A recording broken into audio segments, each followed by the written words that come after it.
Varicose veins కి సరైన చికిత్స కోసం సంప్రదించండి ఎవిస్ హాస్పిటల్. నమస్కారం, మీరు చూస్తుంది సుమన్ టీవీ. నేను మీ కీర్తి. నాతో పాటు ప్రముఖ ఆస్ట్రాలజర్ బ్రహ్మశ్రీ నందిబట్ల శ్రీహరి శర్మ గురువు గారు ఉన్నారు. నమస్తే గురుగారు. వాగర్థ వివ సంపృక్తౌ వాగర్థ ప్రతిపత్తయే జగతః పితరౌ వందే పార్వతీ పరమేశ్వరౌ. సదాశివ సమారంభాం శంకరాచార్య మధ్యమాం అస్మదాచార్య పర్యంతం వందే గురు పరంపరాం. ఆదిత్యాయ చ సోమాయ మంగళాయ బుధాయ చ గురు శుక్ర శనిభ్యశ్చ రాహవే కేతవే నమః. శృంగేరి జగద్గురు పీఠాధిపతులకి, కంచి పీఠాధిపతులకి నమస్కారములు తెలియచేసుకుంటూ కార్యక్రమాన్ని ప్రారంభిద్దాం. గురుగారు, పుష్యమాసంలో వచ్చే ఆఖరి అమావాస్య, చొల్లంగి అమావాస్య అంటున్నారు, మౌని అమావాస్య అంటున్నారు. చాలా పవిత్రమైన రోజు అని కూడా అంటున్నారు. ఈ రోజు ఎందుకు అంత పవిత్రమైనది? ఎలాంటి పరిహారాలు మేము పాటిస్తే గనుక ఇంకా మాకు మంచి జరుగుతుంది? పుష్యమాసంలో వచ్చేటువంటి అమావాస్య మౌని అమావాస్య అని అంటారు. అంతేకాకుండా మనకు పితృదేవతల్ని తరింప చేయడం కోసం 2 ఆయనాలలో 2 మాసాలు ప్రత్యేకమైనటువంటివి. దక్షిణాయనంలో వచ్చేటువంటి భాద్రపద మాస పితృపక్షాలు పితృదేవతల్ని ఆరాధన చేయడానికి, మరి ఉత్తరాయణంలో ఈ పుష్యమాసంలో వచ్చే అమావాస్య ఒక్కరోజే పితృదేవతల్ని ఆరాధించడానికి అనుకూలమైన రోజుగా చెప్పబడి ఉంది. అయితే మనకు గమనించుకున్నట్లయితే ఈ సంబంధించినటువంటి నార్త్ ఇండియా కల్చర్లో, సౌత్ ఇండియా కల్చర్లో కనుక చూసుకుంటేనమ్మా, వాళ్ళకేమో పౌర్ణమి నుంచి పౌర్ణమి వరకు నెల, మనకేమో అమావాస్య వెళ్ళిన రోజు నుంచి మళ్ళీ అమావాస్య వరకు నెల. అక్కడ కాబట్టి 15 రోజుల డిఫరెన్స్ ఉంటుంది, కానీ కాలమానం అంతా ఒకటే. అయితే ఈ పుష్యమాసము పుష్టిని ప్రసాదిస్తుంది. పైగా నార్త్ సైడ్లో మౌని అమావాస్య అని అంటుంటారు. మీరు గమనించుకుంటేనమ్మా, ప్రతి అమావాస్య రోజున చాలా మంది ఇప్పటికీ కూడా సాధు సంతులు నదీ తీరానికి వెళ్ళి వాళ్ళు కొన్ని క్రియలు చేసి వస్తారు. ఈ మౌని అమావాస్య రోజున సన్యాసం స్వీకరించిన ప్రతి మనిషి కూడా నదీ తీరంలో స్నానం ఆచరించి తర్పణాలు, పితృదేవత కార్యక్రమాలు చేస్తారు. అంటే వాళ్ళ పితృ కార్యక్రమాలని కాదు, వాళ్ళకు సంబంధించినటువంటి సన్యాసాశ్రమంలో ఉన్నటువంటి తర్పణాది కార్యక్రమాలు. కానీ ఈ మౌని అమావాస్య మానవుల్ని ఉద్ధరించడానికి ఉన్నటువంటి అమావాస్య. ఈ రోజున ప్రధానంగా మౌన వ్రతాన్ని ఆచరించాలి అని చెప్పి అన్నారు కాబట్టి అది మౌని అమావాస్య అయింది. కాబట్టి ఈ రోజున ఈ సంవత్సరం 2025 సంవత్సరంలో జనవరి 29వ తారీఖు రోజున వస్తుందమ్మా. ఇది చాలా ప్రత్యేకమైనటువంటిది. ఎందుకనంటే అమావాస్య అంటేనే సంపూర్ణంగా రవి ఉంటాడు కదా.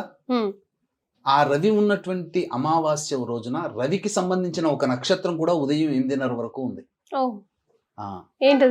ఉత్తరాషాఢ నక్షత్రం ఉందమ్మా. తదనంతరం శ్రవణ నక్షత్రం వస్తుంది.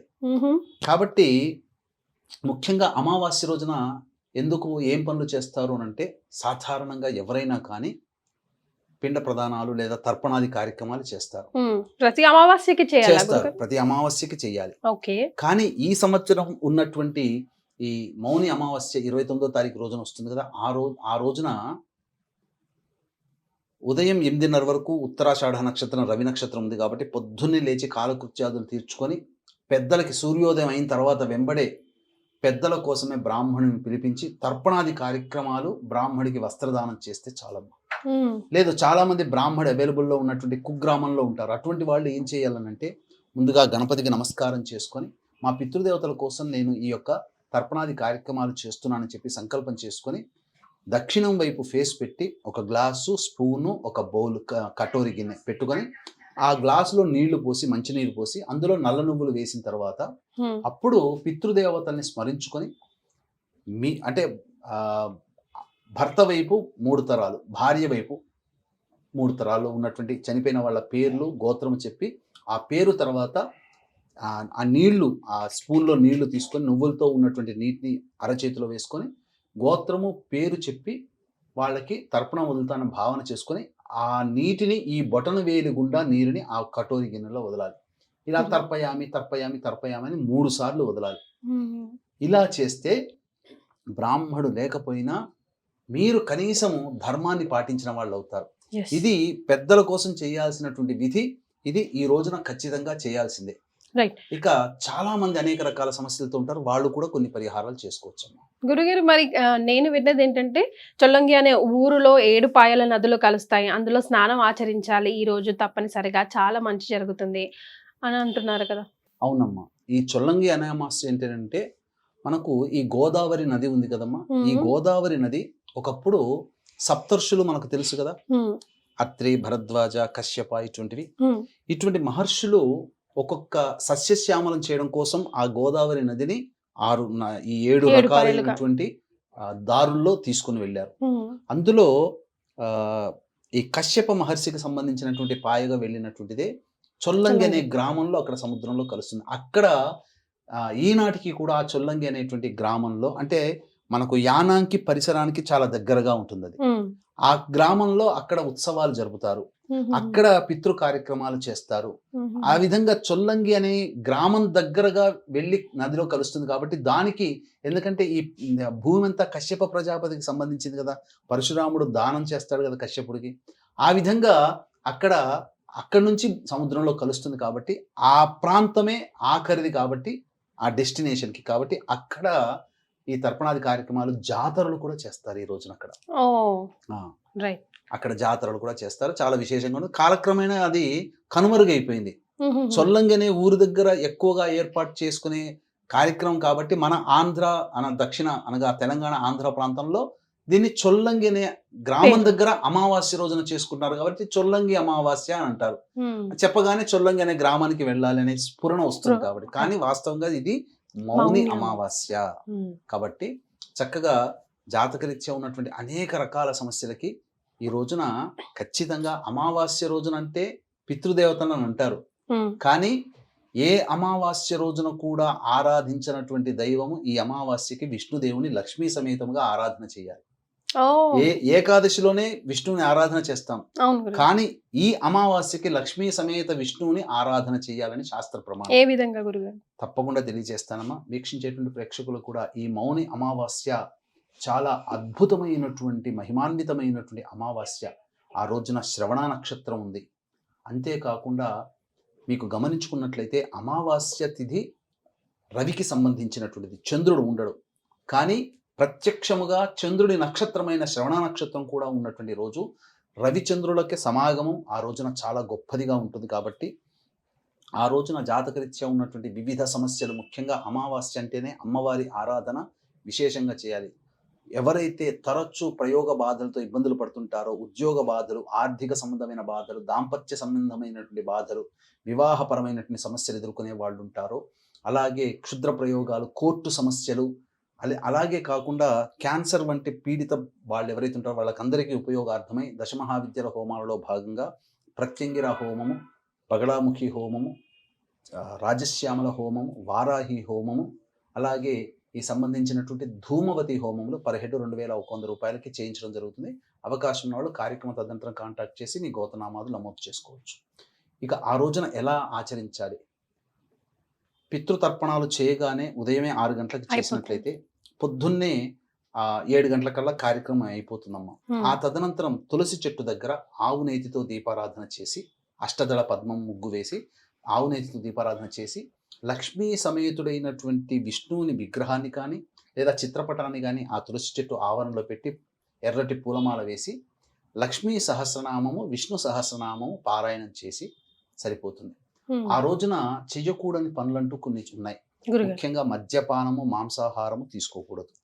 2 బ్రహ్మచర్య వ్రతాన్ని ఆచరించాలి. ఎట్టి పరిస్థితుల్లో అసత్యము ఆడకూడదు. అలాగే ఆ రోజంతా వీలైతే ఎంత మౌనంగా ఉంటే అంత మౌనంగా ఉండడానికి ప్రయత్నం చేస్తే చాలా మంచిది. అన్నిటికంటే ముఖ్యంగా ఆ రోజున ఇంటికి ఎవరు అతిథులు వచ్చినా, ఎవరు భిక్షగాళ్ళు వచ్చినా వాళ్ళని ఉత్తి చేతులతో, ఎవ్వరు వచ్చినా ఇంటి ముందర ఎవరు నిలబడ్డా, ప్రాణి కానీ, జీవి కానీ, మానవుడు కానీ ఎవరున్నా వాళ్ళని ఉత్తి చేతులతో పంపకండి. ఎందుకంటే ఆ పితృదేవతలే ఏదో ఒక రూపంలో మీ ఇంటి తలుపు తడుతారేమో. కాబట్టి అందరినీ సముచితంగా ఆదరించి వారికి చక్కగా భోజన పదార్థములు కానీ, తినే పదార్థాలు కానీ ఇవ్వవచ్చు. ఇక ముఖ్యంగా ఆ రోజున ఉసిరికాయ మరియు దుప్పటి, రగ్గు కానీ ఇవి దానం చేస్తే చాలా విశేషమైనటువంటి పుణ్య ఫలితం దక్కుతుంది, పితృదేవతల అనుగ్రహం కలుగుతుంది. ఉసిరికాయ దానం చేయమన్నారు ఈ అమావాస్య రోజున. కాబట్టి దానం చేస్తే విశేషమైనటువంటి పుణ్య ఫలితం. విష్ణువుని పూజించే అమావాస్య ఇది ఒక్కటే కాబట్టి విష్ణు సంబంధమైనటువంటి దేవాలయానికి చేరుకొని తులసిమాల ఆ విష్ణువుకి సమర్పించిన ఎంతో పుణ్యం లభిస్తుంది, కష్టములు తీరుతాయి, పితృదేవతల అనుగ్రహం కలుగుతుంది. అనాథలకి ఎవరైనా వృద్ధాశ్రమంలో కానీ అనాథాశ్రమంలో వాళ్ళకి శక్తి కొలది తోచిన విధంగా సమర్పణ అనగా అన్నపానాదులు కానీ సమర్పించవచ్చు, పండ్లు పదార్థాలు పంచవచ్చు. ఈ విధంగా చేసినట్లయితే తప్పకుండా దేవతల యొక్క అనుగ్రహం కలుగుతుంది. అమావాస్య రోజున ఆ ఫలితాన్ని మనం పొందుతామని చెప్పడంలో ఏమాత్రం సందేహం లేదు అని చెప్పవచ్చు. రైట్ గురుగారు, మౌని అమావాస్యకి నేను ఇప్పుడు అడగబోయే ప్రశ్న సంబంధం లేకపోయినా కూడా ఒక 2 minutes ఈ టాపిక్ గురించి మాట్లాడి ఎండ్ చేద్దాం. ఈ మంత్ ఎండింగ్, జనవరి మంత్ ఎండింగ్ లో ప్లానెట్స్ అన్ని ఒక అలైన్మెంట్ లో వస్తాయని, అన్ని ఒకే చోట కలుస్తున్నాయని, ఒక స్ట్రైట్ లైన్ లో వెళ్తాయని రకరకాల వార్తలు వినిపిస్తున్నాయి కదా, వాటన్నిటిని మనం పట్టించుకోవాల్సిన అవసరం ఉందా లేదా? అంటే మనకు రాశి చక్రము ప్రధానంగా జ్యోతిష ప్రకారం చూసినట్లయితే రాశి చక్రంలో గ్రహాలన్నీ కూడా మనకు ఒక్కొక్క క్షేత్రంలో ఉన్నట్టుగా, కానీ అంతరిక్షంలో నవీన టెలిస్కోప్ని ద్వారా చూసినప్పుడు మనకు కనబడేదంతా కూడా ఒక వరుస క్రమంలో కనబడుతున్నాయని ఒక భావన. కానీ అవి ఒక మనకు మాత్రమే చూడటానికి ఒక వరుస క్రమంలో ఉన్నట్టుగా ఉంటుంది. టెలిస్కోప్ ద్వారా చూసినా లేకపోతే ఒక ఇల్యూషన్ అనమాట అది. మన కంటిని అంటే ఇప్పుడు మనము 3D అనేది చూసామనుకోండి, ఏమవుతుంది, ఆ వస్తువు విసిరేస్తే మన మీదకి వస్తున్నట్టుగా ఉంటుంది, కానీ వాస్తవంగా మన మీదకి వస్తుంది ఆ సినిమాలో రాదు. అలాగే మన కంటికి ఒక భ్రమ లాంటిది, అంటే ఒక ఇల్యూషన్ లాగా ఆ 6 ఒకే రకంగా ఉన్నట్టు, కానీ వాస్తవ పరిస్థితిని కనుక మనం చూస్తే 6 వివిధ రాశుల్లో ఉన్నట్టుగా ఉంటాయి. కాబట్టి దీని గురించి ప్రత్యేకంగా చెప్పాల్సినటువంటి అవసరం లేదు. షడ్గ్రహ కూటమి అనేటువంటిది ఉంటుంది. గ్రహాలు వరుసగా మనకు కనబడుతున్నాయి టెలిస్కోప్ ద్వారా, కానీ ఒకే రాశిలో షడ్గ్రహ కూటమి ఉండబడేటువంటి సమయం మాత్రం ఈ జనవరి కాకుండా మార్చి 29వ తారీఖు రోజున ఉగాది సందర్భంగా వస్తుంది. తప్పకుండా ఆ షడ్గ్రహ కూటమి ప్రభావం వలన ఎటువంటి ఇబ్బందులు ఎదుర్కొంటాయి, ఏ రాష్ట్ర వాళ్ళకి మంచి, ఏ రాష్ట్ర వారికి ఇబ్బందికర పరిస్థితులు ఉంటాయనేది సవివరంగా చేసుకుందాం. ఆ షడ్గ్రహ కూటమి ఉన్నప్పుడు కొన్ని నియమాలు పాటించాలి, కొన్ని పనులు చేపట్టాలి, ఏ పనులు ఏ రాష్ట్ర వాళ్ళు చేపట్టాలో మనం తప్పకుండా తెలియజేసుకుందాం. చాలా సంతోషం గురుగారు, ధన్యవాదాలు. సర్వం శ్రీ ఉమామహేశ్వర పరబ్రహ్మార్పణమస్తు.